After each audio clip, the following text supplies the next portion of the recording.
Има мускул, който причинява болка дълбоко в окото или над веждата, а този мускул дори не се намира в главата.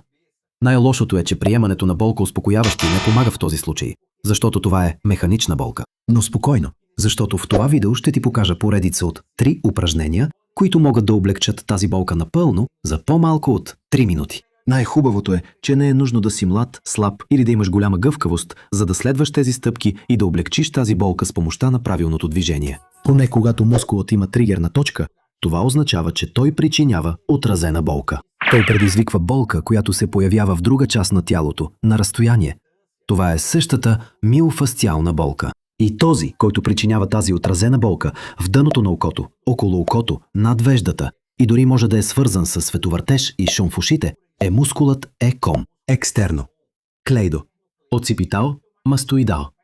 Но не е нужно да запомняте това име. Сега ще говорим и ще направим стъпка по стъпка безопасно упражнение, което можете да правите дори когато сте в пристъп на болка. Това упражнение помага на мускула да започне да се отпуска. Това е вид подготовка, за да можем да деактивираме тригерната точка по по-безопасен и по-малко болезнен начин. Освен това, това упражнение помага за подобряване на кръвообращението и вече отпуска фасцията. Това е повърхностен масаж, нежен масаж. E.com започва тук, зад ухото. Нека взема монитора си, за да вия дали се вижда добре. Виж, E.com започва тук, зад ухото и слиза надолу до началото на гръдната кост. Така че това е пътят тук, тази мускулна маса, която ще масажираме. Хващаш отпред и отзад. Важно е винаги да използваш ръката от другата страна. Така е по-лесно за нас да контролираме, добре? Хващаш тук, отпред и отзад. Ще бутате и дърпате тази мускулна маса, без да стискате, без да насилвате. Правете го все едно люлеете мускула. Бутайте и дърпайте в най-приятния, най-удобния ритъм, който можете. Слизайте надолу, следвайки целия път, по който този мускул минава. Ако имате затруднения, просто си спомнете къде започва и къде свършва и следвайте тази посока. Движете се нагоре и надолу, без бързане, нали? Правете го с темпото, което ви е приятно.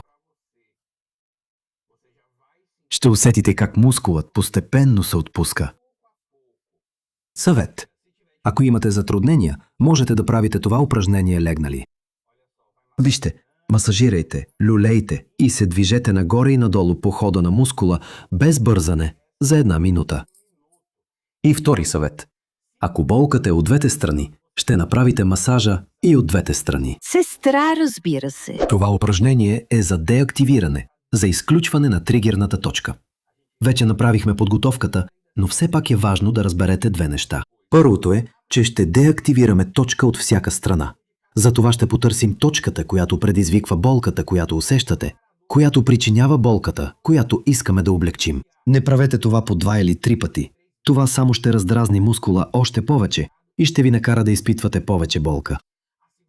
Второто нещо, което трябва да разберем, е, че след като намерим правилната точка, ще направим цялото упражнение, цялата тази деактивация с минимална болка. Има хора, които мислят, че трябва да натискат силно, че трябва да боли, за да се подобри. Но всъщност е точно обратното. Нашият мускул има защитен рефлекс.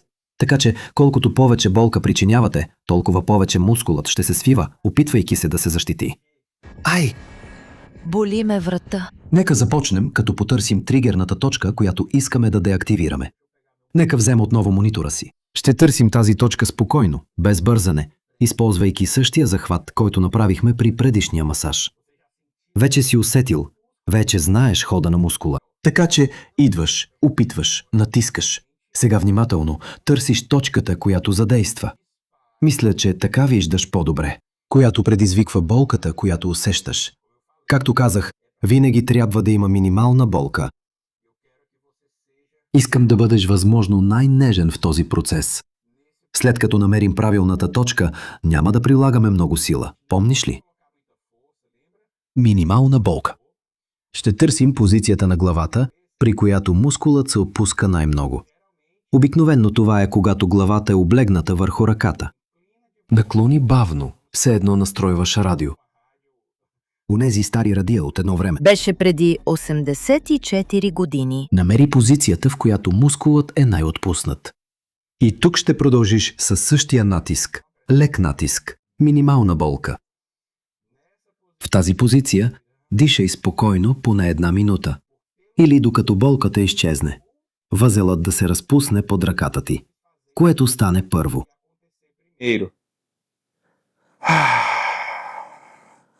След това, след като мине минутата или възелът се е разпуснал, разтопил се е под пръста ти, болката е изчезнала. Пускаш и бавно връщаш главата. Вече ще усетиш огромно облегчение, изглежда като магия. Знам, че е очевидно, но тази болка може да идва от окото. Затова, най-вече ако имате зрителни промени, чувствителност към светлина или окото е зачервено или подуто, трябва да потърсите очен лекар. Очният лекар.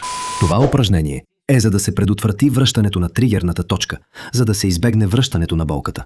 Това е безопасно, леко и специфично разтягане на стерноклеидомастоидния мускул.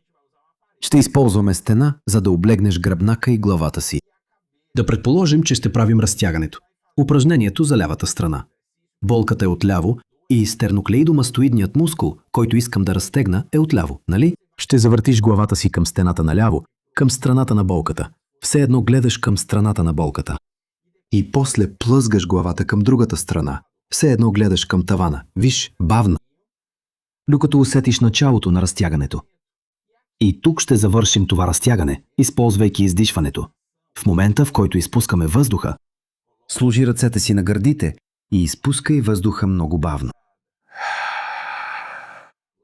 Усещаш опъване тук, от началото на гърдите до върха, зад ухото. Опитай да направиш това разтягане внимателно, без да отдалечаваш главата от стената. Това разтягане е безопасно точно поради тази причина. Обърни внимание на главата ми. Не преувеличавам движението. Няма риск да смачкам или притисна диск. Става. Нерв. Да обобщим ли? За да не останат съмнения. Опри се на стената. Погледни към страната, където те боли. Остави главата да се търкаля по стената, после погледни нагоре. Като оставиш главата да се плъзга, ще чуеш как главата прави шш, докато се търка в стената. Докато започне разтягането. И тук завършваме, използвайки издишването, ръце на гърдите, бавно издишване. Остани в тази позиция, в това приятно разтягане за 30 секунди. Следващ. Хей, това е много хубаво! И за да стане още по-добре, важно е да научим как да разтоварим шийния отдел. Показвам лесен начин да направиш това в това видео. Просто кликни тук на екрана. А за теб, който остана до сега, подобри ли се с тези упражнения? Оставям ти този подарък. Цялата тази последователност, без прекъсвания, без спирания, само за теб. За да пуснеш видеото и да направиш цялата рутина заедно с мен. Също така, просто кликни тук на екрана. Аз ще приключа до тук. Голяма прегръдка и до следващия път.